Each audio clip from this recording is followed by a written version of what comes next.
The first thing we gotta do is go shoot this with some paint. And we're also gonna work on the tray because I don't want it to be blue. Now with the black lid that I want to keep like this on the popcorn tin, I'm going to flip it upside down, and in the center I'm going to drill a hole through the metal. Then I'm going to install one of these, and I have 5 because we're also going to be installing some legs. These were just some knobs that I took off of an old dresser, and they're made out of wood. They were just painted black once upon a time. So for the subsequent knobs, I am going to put them on as feet on the bottom of our newly spray painted popcorn tin. I'm not going to drill holes, I'm just going to use E6000. So I'm going to remove all the screws. I'm going to stick them on, let them dry overnight. So now for the cover of our wider popcorn tin, we're going to turn it into a tray by adding handles. I just did a simple white, but you could be really creative with your design. I'm going to put tray handles right on the inside like this. And this time I do have shorter screws for these, so we're going to do the same process where we drill a hole with the carbide drill bit and then install the handles. So for these, you don't want these to scratch a table or something that you might put your tray on, so I'm going to use this little piece of cork. It's like a sticky adhesive cork. So today I showed you how we transformed metal popcorn tins into a garbage where it has like the top with a little handle. And then I used the cover of that guy for this tray. We all have loads of cookie tins left over after the holidays, and I want to show you a really cute idea today to get your life organized for the new year. So I'm going to start with this tin right here, and I'm going to remove the lid because I don't need the lid for this project. So I'm going to take the lids off my tins, and I've made sure to already wipe out my tins and make sure they're nice and clean on the inside. For this project, I want to make my stripes going up and down on my tin. So you could do this either way. You could put it sideways or you can put it vertical, and I'm going to go vertical today as I have enough to go right around my tin with this paper. So I don't need a very thick strip of this paper. I'm going to unroll it, and most contact papers have grids on the back, so they're super handy to use.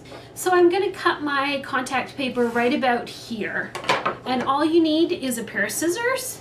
When you're working with contact paper, it's always easiest to start at one side and not to peel the back off the paper all at once. This will keep it from sticking on whatever surface you're putting it on. Here, so I'm just going to peel the back off a little bit like this, and you can even press it down to fold it. Now I want to find the seam on my tin, which is right here, and I want that to be at the back. So I'm going to make that seam somewhat near to where the seam of my paper is going to be, just so that it hides that. I'm going to pull that back a little bit more, and I'm going to start right here and just place my tin right down on the contact paper. As I'm working, I'm going to pull this back a little bit more and just roll my tin along. You want to make sure it's even, so I'm just going to double check here.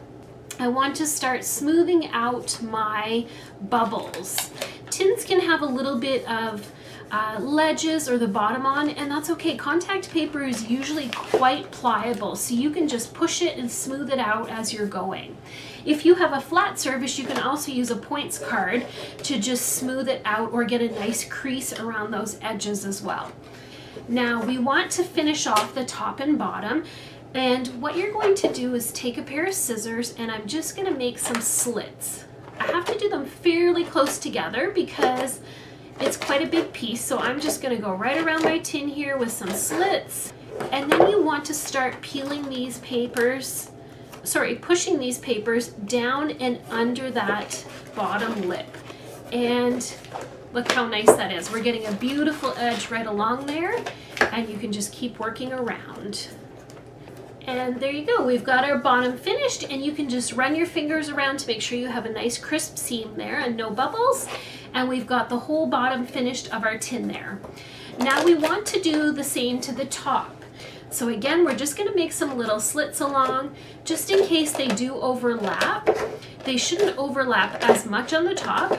You can start turning down your paper and just push it to the inside of your tin the same way we did on the bottom. Now, since I'm choosing to leave the lids off my containers here, I want to finish that inside just a little bit nicer. And we're going to use this piece on the inside of the tin like this to just finish off that edge and make it look really nice and finished on the inside. And this is going to be just a little bit thick for the inside, so I'm just going to trim off a little bit here. Just going to trim it down a little bit. If you were keeping your tins closed and using the lid, you wouldn't need to finish off the inside. But because I want mine to be open and I'm going to use them for organizing, I'm going to finish off that edge. If you want your tins to be closed though, you could do the exact same process on the lid of the tin, and then you can just slip your lid on when you're done. And what I'm going to do with this piece is actually roll it backwards. And this will just make it easier to work with when I'm putting it inside my tin. So I'm going to roll it right up here. So I've got just a little bit going there. I'm going to fold it down to keep it. So I'm going to put this right inside where it matches up. I'm going to put it right under the lip on the inside. And I'm just going to start sticking that edge down. Now that I've got that in there, I can let it go. And I'm just going to pull this back as I go right around the inside of my tin. And I'm just pulling the backing off and using my other hand to stick it down.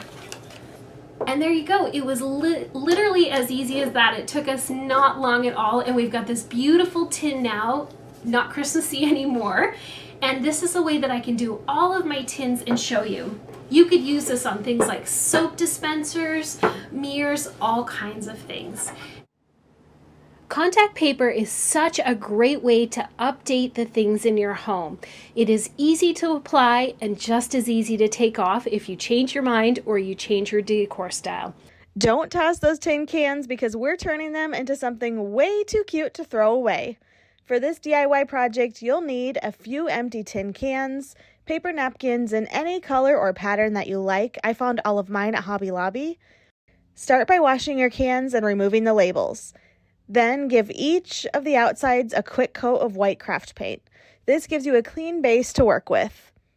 While the paint is drying, let's go ahead and prep our napkins.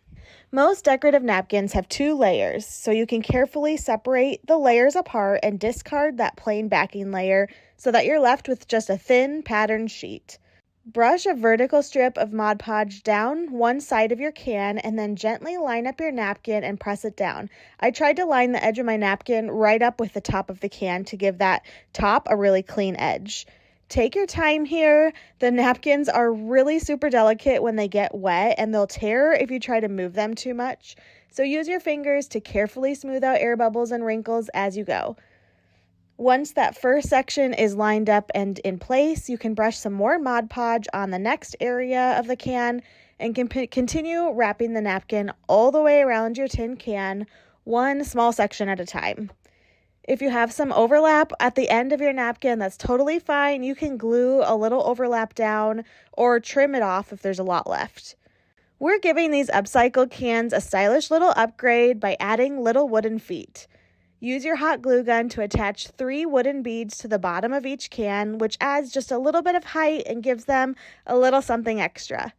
And now these are ready to use. You can organize your pencils and pens on your desk like I did in my daughter's room, in the bathroom for makeup brushes or even toothbrushes. This is such a simple upgrade that's affordable, functional, super versatile, and super cute.